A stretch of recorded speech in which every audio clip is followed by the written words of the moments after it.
special, our 2009 Mercedes Sprinter long wheelbase that we're about to convert into our new home on wheels. So we're pretty happy because the van that we found actually already has a window in it, in the side, which is really good because we wanted to put one in anyway. So first job is to strip it, clean it, and then we'll go from there. So this Sprinter came with 3 seats across the front, which we're really happy about. Stops us having to install one in the back as well. So also just gives us a little bit of extra space, heaps of headroom, and it's actually in really good condition.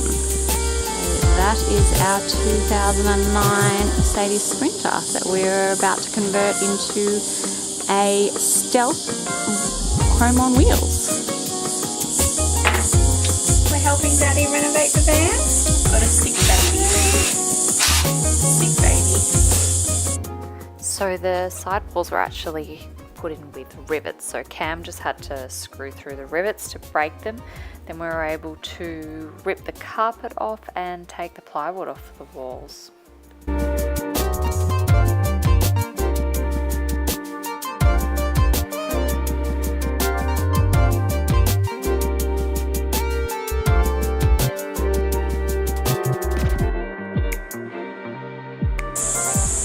So this is progress shot so far and how to renovate a van with a baby.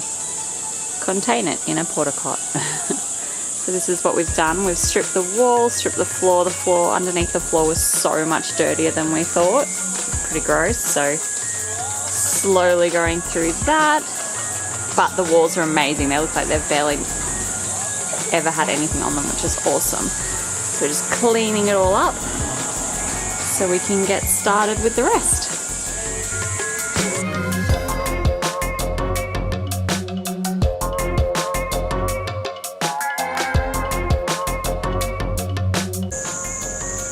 Okay, so it is day 2 and we have stripped, oh, there's a tiny human. We have stripped and cleaned the van, and Cam has been grinding back the little bits of rust and just covering it with rust sealant. So now what we're going to do is mark everything up with electrical tape where we want the lights, all the fittings and everything like that to go, so we can then get started on the electrical. Say hi. I just thought I'd quickly show that this is what Cam was using to protect against rust. So we'll also use this on any cut we make in the outside van when we put the fans in, for instance. We'll make sure we cover everything up with this guy. Because we're going to be living in the van full time and traveling in it, we wanted to put sound deadener on all the panels. That will make it a lot quieter inside and stop any rattling when we're driving. So we've prepped the surfaces, bought a whole roll of this stuff, and then put it on every panel where we knew there wasn't going to be a cutout or anything like that.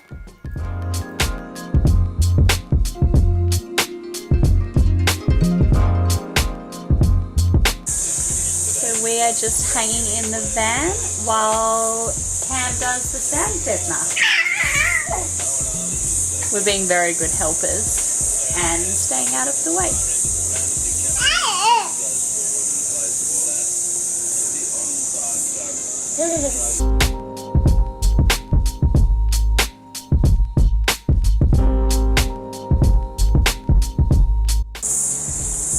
Okay, so just a quick update on the van. The sound deadener is in, as you can see on all the panels, except for where we're going to put the fans. And now we're just starting the insulation. We've got the plyboard ready to put the floor down.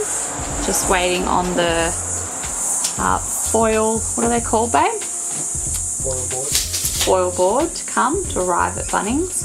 And we'll just put up the first couple of panels of insulation, as you can see here.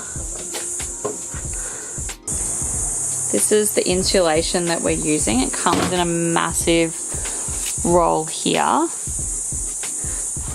It is the, however you say that, Amaleton Thermal Break 8+. So it's 8 mils and it has a rating of R2.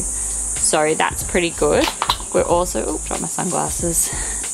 It's just so good. It's got the foil on each side, and it is going on so easy, and we're just using an adhesive spray. With the insulation on the roof, we originally used the adhesive spray, but because we had a week of 40-degree days, it kept falling down. It just wasn't working.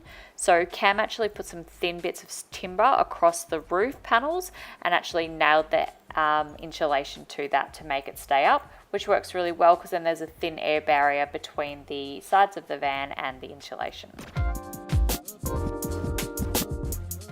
So now that we've done the insulation on the floor, the walls, most of the walls and the ceiling, we're going to install the plywood on the floor.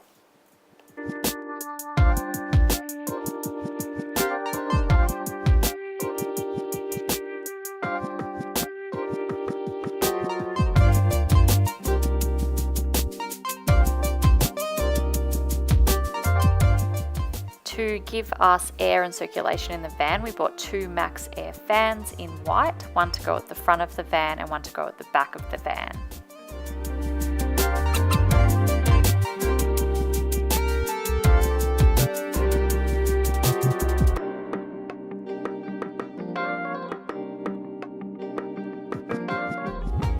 Once Cam had cut the holes in the roof of the van for the fans, he sealed everything up with the rust protector.